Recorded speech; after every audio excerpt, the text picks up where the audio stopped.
আমাকে অনেক সময় অনেকে অনেক বাজে কথা বলেন, কটু কথা বলেন, হজম করে চলে যায় যে আমার ভাই হয়তো ভুল করেছেন। আমি আবার তাকে পাল্টা বলতে গেলে অসুন্দর হবে, মানুষ ইসলাম সম্পর্কে ভুল ধারণা নেবে। আমি সবর করার চেষ্টা করি। আল্লাহ আমাদের সব ভাইকে সেরকম হওয়ার তৌফিক দান করুন। আলেমদের মধ্যে যারা মতবিরোধ করে, আরেকজনের পিছে লাগালাই করে, পাবলিকের সামনে একজন আরেকজনের বদনামিতে লিপ্ত, তারা জানে না যে তাদের পায়ের তলায় মাটি নাই। এই দেশে ইসলাম বিদ্বেষীরা ষড়যন্ত্র করে কত ভয়ঙ্কর গর্ত খুঁড়ে রেখেছে, এটা যদি তারা জানতো তাহলে এই কাদা ছড়াছড়ি বাদ দিয়া সেগুলোর বিরুদ্ধে তারা লাগতো।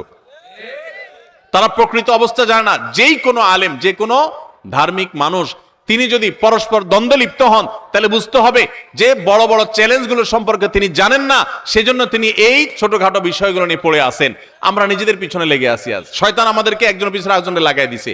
আপনারা সাধারণ মানুষ হবে, আপনাদেরকে আমি একটা অনুরোধ করতে চাই, সেটা হলো হুজুররা যদি নিজেরা লাগালাগি করে, আল্লাহর হস্তে আপনারা ওই লাগালাগি করেন না, হুজুরদেরকে আপনারা অন্তত বয়কট করবেন। যে আমরা এই সমস্ত খোঁচাখুচি করা মানুষগুলোর সাথে নাই।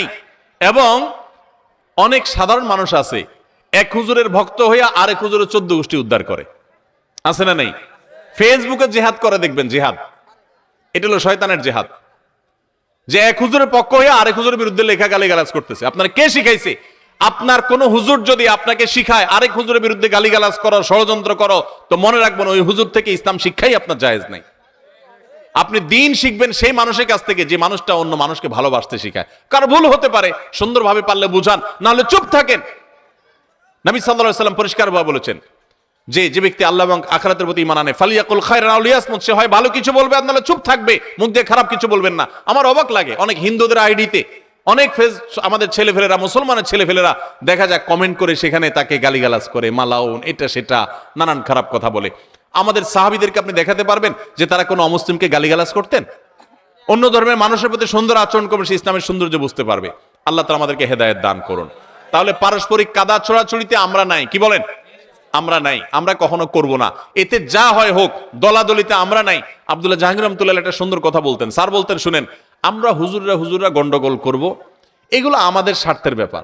আপনি অযথা আমাদের পিছনে আয়সা আমাদের স্বার্থ উদ্ধারের আপনি উসিলা হলেন, মাধ্যম হলেন, আপনার কি লাভ হলো? আপনার আমলটা কেন বরবাদ করলেন আপনি আমার জন্য, আরেকজনকে গালিগালাজ করে?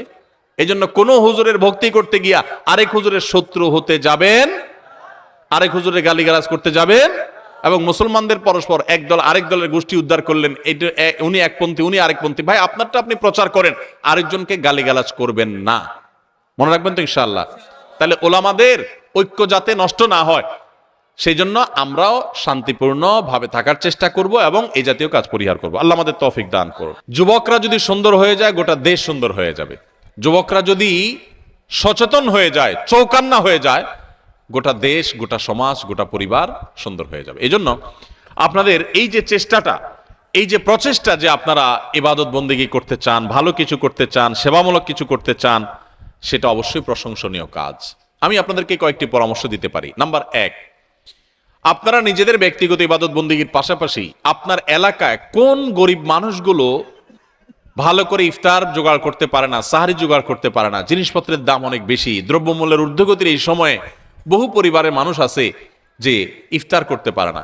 ইফতারের ব্যবস্থা তো অনেকে করে, অনেক পরিবার আছে সাহারির ব্যবস্থা করতে পারে না, যে তাদের সাহারির ব্যবস্থা নাই, একটু মাছ দিয়ে 2টা ভাত খাওয়ার মতো টাকা জোগাড় করতে পারে না। তাদেরকে খুঁজে বের করেন, বের করে এরকম মানুষগুলোকে তাদের পিছনে, তাদের পাশে দাঁড়ানোর জন্য সামাজিকভাবে উদ্যোগ নেন। ধনীদের কাছে যান, যে আপনারা একটু সাহায্য করেন, তাদেরকে উদ্যোগ নেন। নিজেরা যা পারেন দেন, মানুষের কাছ থেকে নেন। এলাকার ইমাম সাহেব, গণ্যমান্য মুরব্বী যারা আছেন তাদেরকে সাথে রাখেন, সবাইকে সামনে রেখে মুরব্বীদেরকে, এরপর এই সমস্ত সেবামূলক কাজ করেন ইনশাআল্লাহ।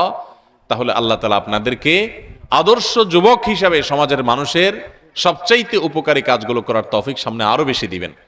এটা একটা কাজ। আরেকটা কাজ হলো, আজকে আমাদের আসুন্নাহ ফাউন্ডেশন আপনারা দেখতে পাচ্ছেন।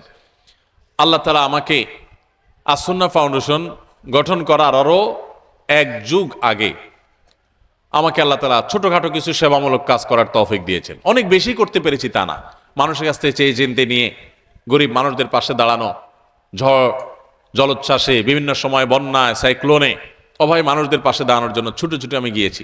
যখন আমার বয়স অনেক বেশি ছিল না, তখন থেকে এক ধরনের ব্যাকুলতা ছিল যে মানুষের জন্য যদি কিছু করতে পারতাম খুব ভালো লাগতো। আলহামদুলিল্লাহ, আল্লাহ তাআলা ইহসান করেছেন এখন যে আমাদের আসুন্নাহ ফাউন্ডেশন থেকে এখন সারা দেশে আমরা মানুষের পাশে দাঁড়াবার চেষ্টা করি। এজন্য যুবক ভাইরা, সেবামূলক কাজ করার জন্য টাকা বড় জিনিস না, টাকা সবচেয়ে বড় প্রয়োজন না। আপনার কাছে টাকা নাই, আপনি রাস্তা পরিষ্কার শুরু করে দেন, আপনি পাবলিক প্লেসগুলো পরিচ্ছন্ন করা শুরু করে দেন, আপনারা বাস স্টেশনগুলো পরিষ্কার শুরু করে দেন, বড় একটা বস্তা নিয়ে সব পলিথিনগুলো কুড়ান, এগুলোর কারণে পরিবেশ নোংরা হয়ে যাচ্ছে। আপনি মসজিদটাকে কয়েকজন যুবক মিলে পরিষ্কার করেন, আপনি একজন গরিব মানুষ তার একটা সাহায্য করেন, একটা রাস্তা ভেঙে গেছে মাটি কেটে রাস্তাটা ঠিক করে দেন, কালভারটা ঠিক করে দেন। এগুলো যে সওয়াবের কাজ আমরা জানি না, এগুলা অনেক বড় সওয়াবের কাজ এবং সাদকা জারিয়ার কাজ হতে পারে যে রাস্তাটা ঠিক করে দিলেন, যত মানুষ এই রাস্তা দিয়ে চলবে আপনি সওয়াব পেয়ে যাবেন। তাহলে এই ধরনের সেবামূলক কাজগুলো আমরা শুরু করতে পারি। যদি এখন আপনি সাধ্য অনুযায়ী, আপনার পকেটে টাকা নাই, তো যা আছে সেটা দিয়ে শারীরিক শ্রম দিয়ে কাজ শুরু করে দেন। এই যে মাহফিল হয়, ভালো ভালো কাজ হয়, এগুলোতে আপনারা স্বেচ্ছায় শ্রম দিবেন, সেবা দিবেন। অনেক পোলাপান আছে সেবা দিতে রাজি আছে, সেবা দেয়, মাহফিলে অনেক কাজ করে। আর মাহফিল আয়োজক বড় ভাইকে বলে, ভাই হুজুরের সাথে একটা সেলফি তুলতে দিন ভাই, এত কাজ করতেছি কেন? একটা সেলফির জন্য। আছে না নাই? তো এইরকম মতলব হবে না। আমার উদ্দেশ্য হবে একমাত্র আল্লাহর কাছ থেকে আমি বিনিময় আশা করি। আল্লাহ সব দেখেন, তিনি বিনিময় কারণ নষ্ট করেন, আমি তার কাছে সওয়াব চাই, আমার আর কিচ্ছু দরকার নেই। এরকম আল্লাহকে খুশি করার জন্য আমরা সেবামূলক কাজ করবো, চেষ্টা করবো না ইনশাআল্লাহ। আর যুবকদের সেবার সবচেয়ে বড় জায়গা হলো মা বাবা। অনেক যুবক আছে বাইরে বহুত সেবামূলক কাজ করে, বাড়িতে প্লেটের পানিটাও ফালায় খায় না। আছে না নাই? মা বাপের এমন বোঝা, বাইরে উনি বিরাট বড় সমাজ সেবক, বিরাট বড় নেতা, বিরাট বড় জনপ্রিয় মানুষ, কিন্তু বাড়িতে প্লেটের পানিটাও ফালায় খায় না। তো এটা কোনো সেবা হতে পারে না। আপনার সবচেয়ে বড় সেবার জায়গা হলো আপনার মা বাবা। বাবার কাজ করে দিবেন, মায়ের কাজ করে দিবেন। যুবকরা এখন এগুলো হারিয়ে গেছে আমাদের সমাজ থেকে। এখন আর মায়ের কাজ করে দেওয়া, বাবার কাজ করে দেওয়া, একজন বৃদ্ধ মানুষকে দেখে সিট ছেড়ে দেওয়া, সম্মান করা, এগুলো নাই আমাদের সমাজ। আমাদের সমাজটাকে, আমাদের শিক্ষা ব্যবস্থাকে, আমাদের মোরালিটিকে, আমাদের নৈতিকতাকে, আমাদের আদর্শকে, আমাদের সমাজের সুন্দর সংস্কৃতিগুলোকে ভেঙে চুরমার করে ফেলা হয়েছে, ধ্বংস করে ফেলা হয়েছে। আবার যদি ঘুরে দাঁড়াতে হয়, আপনাদেরকেই জাগ্রত হতে হবে যুবকরা। কয়েকজন বন্ধু মিলে দাঁড়াবেন যে আমরা বাসে চলবো, কোন মুরব্বী দেখবো, কোন মহিলাকে দেখবো, আমরা সিট ছেড়ে দেব। গত পরশুদিন এক ভাই, একজন বিশ্ববিদ্যালয়ের শিক্ষক, তিনি বলছিলেন যে আমি পড়াশোনার জন্য থাইল্যান্ডে বহু বছর ছিলাম। বললেন যে আমি তখন দেখেছি সেখানে যে কোনো প্রেগনেন্ট মহিলা যদি আসে, অথবা বৃদ্ধ কোনো মানুষ আসে, কোনো নারী আসে, কোনো বাচ্চা নিয়ে কেউ আসে, তো 100% শিওর যে পাবলিক প্লেসে অনেকে সিট ছেড়ে দিবে। আর আমাদের অবস্থা কি এখন? আমরাও আমাদের ছেলেবেলা দেখেছি আমাদের সমাজের সৌন্দর্য, যে যুবকরা মুরব্বীদেরকে দেখলে সিট ছেড়ে দিতেন, তাদেরকে বসতে দিতেন। এখন এগুলো হারিয়ে গেছে। তো আপনি জনসেবা করতে চান, আপনার বাবার কাজটা আগায় দেন, জুতাটা সোজা করে দেন, বাবার হাত থেকে ব্যাগটা নিয়ে নেন, মায়ের কোন একটা কাজ আগায় দেন, একটু হেল্প করেন, ডিস্টার্ব বা কষ্ট দিয়েন না, পারলে একটু উপকার করেন। আপনার সেবার শুরু হবে সেখান থেকে, যে নিজের ঘরে সেবা শুরু করে দিবে, নিজের আপনজনদের সেবা শুরু করবে, আল্লাহ তাআলা তাকে গোটা মানবতার সেবার তৌফিক দিবেন ইনশাআল্লাহ। এই জন্য সেবা আমাদের ঘর বাড়ি থেকে, আশপাশ থেকে শুরু করব, চেষ্টা করবো না ইনশাআল্লাহ। আর সেবামূলক কাজে একটা বড় সমস্যা কি জানেন? নিয়তের ভেজাল। নিয়তের ভেজাল, ওই যে বললাম, ধান্দা যদি হয় ফেসবুকে পোস্ট দেব, সবাই বাহবা দিবে, মারহাবা দিবে, লাইক কমেন্টের ধান্দা হবে, আমি নারায় তাকবীর দেব আর ফুলে যাব ভিতরি ভিতরি, তাইলে এটার লাভ নেই। ইমানদার যুবক কাজ করবে কাকে খুশি করার জন্য? শুধুমাত্র আল্লাহকে খুশি করার জন্য। কোনো লাইক কমেন্টের ধান্দা থাকবে না। হ্যাঁ, লাইক কমেন্টের ধান্দা ছাড়া আপনি সোশ্যাল মিডিয়াতে প্রচার করতেছেন যাতে আপনার ডোনেশন আসে, অন্যরা সাহায্য করে, আপনার বন্ধুরা আরো উৎসাহিত হয়, সে উদ্দেশ্যে আপনি অবশ্যই দিতে পারেন, কিন্তু নিজে বাহবা কামায়ের জান্দায় সে আশে আপনি করবেন না, আল্লাহকে খুশি করার জন্য করবেন। ঠিক আছে না ইনশাআল্লাহ? আজকাল দেখা যায় একটা কলা দিতে গিয়ে 5 জন মিলে সেলফি তোলে, আছে না সোশ্যাল মিডিয়াতে এসব ছবি? তো এরকম 2 নাম্বারই করবেন না, সেবা করবেন আল্লাহকে খুশি করার জন্য। ওই ছবি তুলে গরিবের সাথে তামাশা করা, সেটা যেন মূল উদ্দেশ্য না হয়। আল্লাহ আমাদের সবাইকে তৌফিক দান করুন। পাগলামু ছাগলামি করে মার্কেট পাওয়ার চেষ্টা করা যায়, কিন্তু এই মার্কেট বেশি দিন চলে না প্রিয় ভাইয়েরা। আল্লাহ রাব্বুল তুইজ্জু মান তাশা ওয়া তুযিল্লু মান তাশা। আল্লাহ যাকে ইচ্ছা ইজ্জত দেন, যাকে ইচ্ছা আল্লাহ বেইজ্জত করে দেন। তাকে আইনের মুখামুখি করে জিজ্ঞাসা করতে হবে, এই কথা তুমি কার ইন্ধনে বলো এবং কেন তুমি বলো। যদি তুমি যে কথা বলছো এটার প্রুফ থাকে, প্রুফ দিতে হবে, না হলে তোমাকে মানহানির মামলার অধীনে আনতে হবে, ঠিক কি না? কারণ এইটা যদি একদম ছাড় দিয়ে দেওয়া হয়, একদম যা ইচ্ছা সে বলে ফেলবে। আল্লাহ রাব্বুল আমিন তাকে বোঝার তৌফিক দান করুক। মিডিয়াতে এক লোক শেখ আহমদুল্লাহকে বাজে কথা বলেছে, আপনার মন্তব্য কি প্রিয় ভাইয়েরা? মানুষের কথায় কি বা আসে যায়, যে যার গুণ আর যে যার কাজ দ্বারা পরিচয় যাবে। আমাদের মনে হয় এইগুলা কিছু কিছু কথাই যে প্রশ্নগুলো আমাদের কাছে দিয়েছেন, এইগুলা কিছু কথা তারা লাইমলাইটে আসতে চায় জন্য এই সকল মানুষের বিপক্ষে কথা বলে। কেননা দেশের মানুষ জানে কে কতটুকু দেশের জন্য কল্যাণের কাজ করেছেন। বাংলাদেশে কোনো বেসরকারি সংস্থা এখন পর্যন্ত শত শত কোটি টাকার চ্যারিটি ওয়ার্ক করছে। সেই কবে ফেনীর বন্যা হয়েছে, আপনারা সকলে সার্ভিস দিয়ে আসছেন, ঠিক না ভাই? সেই বন্যা হয়েছে নোয়াখালীতে, আপনারা সার্ভিস দিয়ে আসছেন। বন্যার কথা আপনারা ভুলে গেছেন, আসুন্নাহ ফাউন্ডেশন এখনো বলে নাই। এখন পর্যন্ত 2 বছর পার হয়ে যাওয়ার পরেও ওই মানুষগুলোকে ধারাবাহিকভাবে ঘর বানিয়ে দেওয়া হচ্ছে, ওই ফান্ডকে আলাদা করে রাখা হয়েছে, এই হিসাব করে করে এই কাজগুলো চলতেছে। আপনি মনে করেন না এই দেশে বিভিন্ন জায়গায় এরে ফাঁক খোলে, ওর ফুকা খোঁজে, খুঁজে খুঁজে সব বের করে আসুন্নাহর পিছনে মানুষ নাই? আছে, কিন্তু এমন আল্লাহ রাব্বুল আমিন আমানতদারিতার সাথে এবং স্বচ্ছতার সাথে এই শেখ আহমদুল্লাহর নেতৃত্বে এই কাজগুলো করাচ্ছেন, যারা খুঁজে ওই জায়গাতে যায় দেখে আর পারে না, তখন কি করবে? তখন কিছু পাগল ছাগল চিৎকার চেঁচামেচি করে। পাগল ছাগলের চিৎকার চেঁচামেচি কিছু যেরকম যায় আসে না, সাথে সাথে আমরা প্রশাসনের কাছেও বলবো, কোনো ব্যক্তির চরিত্র হনন করা, যা নয় সেই কথা বলা, এই কথা বলার নাম মত প্রকাশের স্বাধীনতা নয়, বরং তাকে আইনের মুখামুখি করে জিজ্ঞাসা করতে হবে, এই কথা তুমি কার ইন্ধনে বলো এবং কেন তুমি বলো। যদি তুমি যে কথা বলছো এটার প্রুফ থাকে, প্রুফ দিতে হবে, না হলে তোমাকে মানহানির মামলার অধীনে আনতে হবে, ঠিক কি না? কারণ এইটা যদি একদম ছাড় দিয়ে দেওয়া হয়, একদম যা ইচ্ছা সে বলে ফেলবে। আল্লাহ রাব্বুল আমিন তাকে বোঝার তৌফিক দান করুক। পাগলামু ছাগলামি করে মার্কেট পাওয়ার চেষ্টা করা যায়, কিন্তু এই মার্কেট বেশি দিন চলে না প্রিয় ভাইয়েরা। আল্লাহ রাব্বুল তুইজ্জু মান তাশা ওয়া তুযিল্লু মান তাশা। আল্লাহ যাকে ইচ্ছা ইজ্জত দেন, যাকে ইচ্ছা আল্লাহ বেইজ্জত করে দেন। সুতরাং আমরা নিজেরা যেন নিজেদের বেইজ্জতির কারণ না হয়, আল্লাহ আমাদেরকে বোঝার তৌফিক দান করেন। সিজদায় ছেলেরা পা কি ফাঁকা রাখবে নাকি লাগিয়ে গোড়ালি মিলিয়ে রাখবে? দয়া করে মাসনুন তরিকাটি আমাদেরকে জানাবেন। আমরা 2 ভাবেই মানুষজনকে দেখি প্রিয় ভাইয়েরা। যখন পুরুষরা সিজদা দিবে, পুরুষরা যখন সিজদা দিবে, সিজদার ক্ষেত্রে মাসনুন তরিকা হচ্ছে তার পাটা সোজা রাখবে, আঙ্গুলগুলা বাঁকায় দিবে, কেবলার দিকে করে দিবে এবং 2 পায়ের মধ্যে ফাঁকা থাকবে। এটা সহিহ হাদিসের মধ্যে আসছে রাসূলুল্লাহ সাল্লাল্লাহু আলাইহি ওয়াসাল্লাম থেকে। যেরকম হাদিসের মধ্যে আসছে, কানা নবী সাল্লাল্লাহু আলাইহি ওয়াসাল্লাম ইযা রাকা বাসাতা। নবী করিম সাল্লাল্লাহু আলাইহি ওয়াসাল্লাম যখন রুকু করতেন, নবী করিম সাল্লাল্লাহু আলাইহি ওয়াসাল্লাম বাসাতা যহরা, তার পিঠটাকে একদম টান টান সোজা করে দিতেন।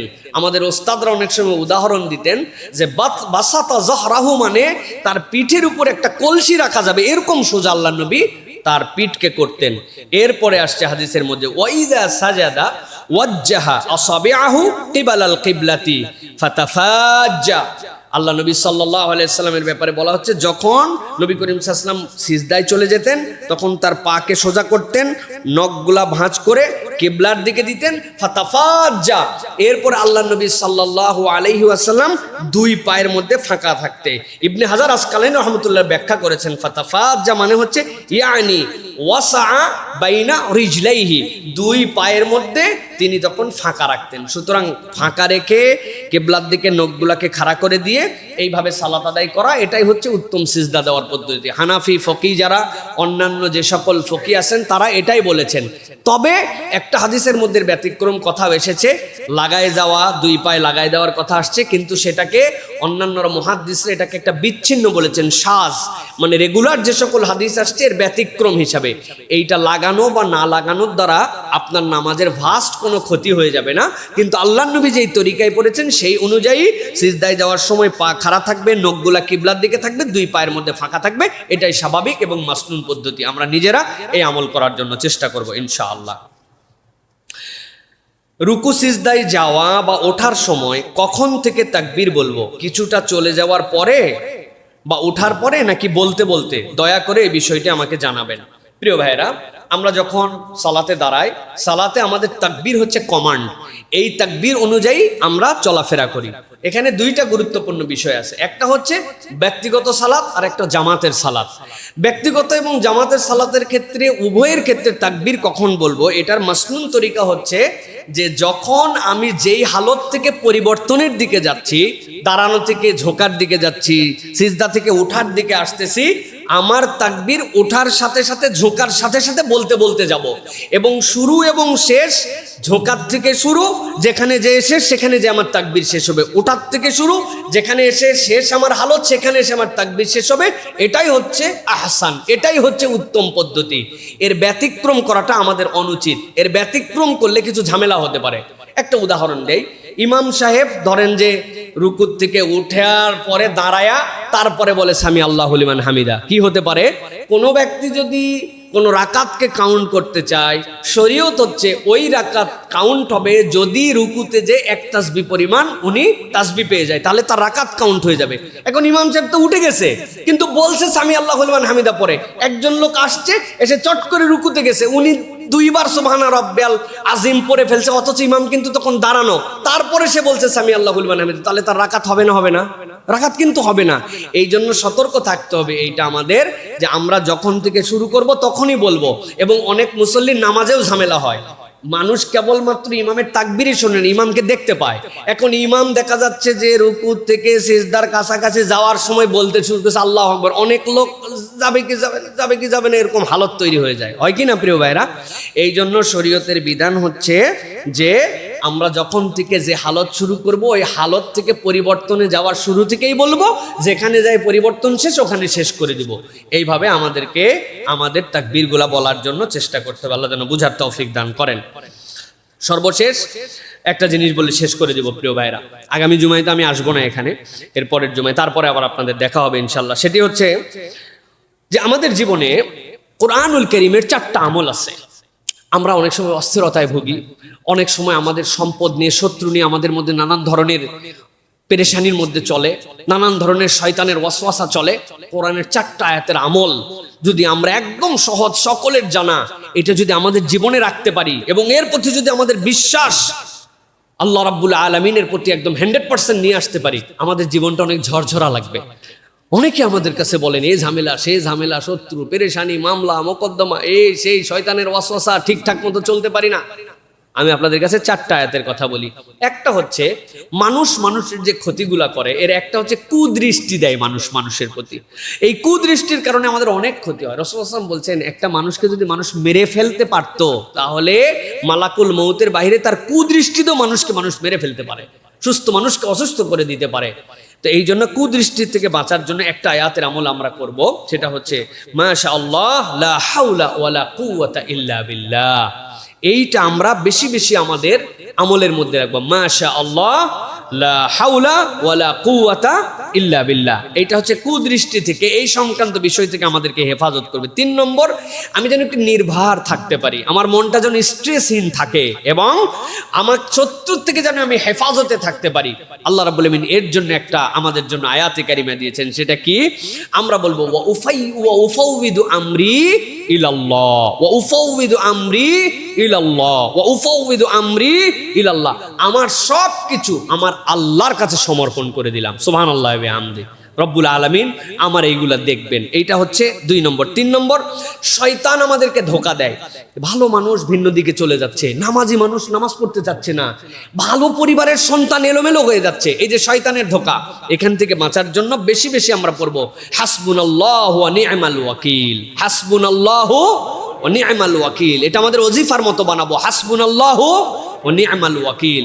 এটা শয়তানের ধোঁকা থেকে আমাদেরকে হেফাজত করবে। চতুর্থ যেটা বলবো, মন খারাপ এবং দুশ্চিন্তা। আমাদের আছে না অনেকের ভাই, এই মন খারাপ এবং দুশ্চিন্তা থেকে আমাদের বাঁচার জন্য আমরা সব সময় একটা আমল করব। নবী করিম সাল্লাল্লাহু আলাইহি সাল্লাম যেটার ফজিলতও বলে গেছেন কোরআনের আয়াতের, এটা যদি কেউ বলে আল্লাহ তার যাবতীয় পেরেশানি দূর করে দিবেন। লা ইলাহা ইল্লা আনতা সুবহানাকা ইন্নী কুনতু মিনাজ জালিমিন, লা ইলাহা ইল্লা আনতা সুবহানাকা ইন্নী কুনতু মিনাজ জালিমিন। তাহলে 1 নম্বর মাশাআল্লাহ লা হাওলা ওয়ালা কুওয়াতা ইল্লা বিল্লাহ। 2 নম্বর ওয়া উফাউযিদু আমরি ইলাল্লাহ।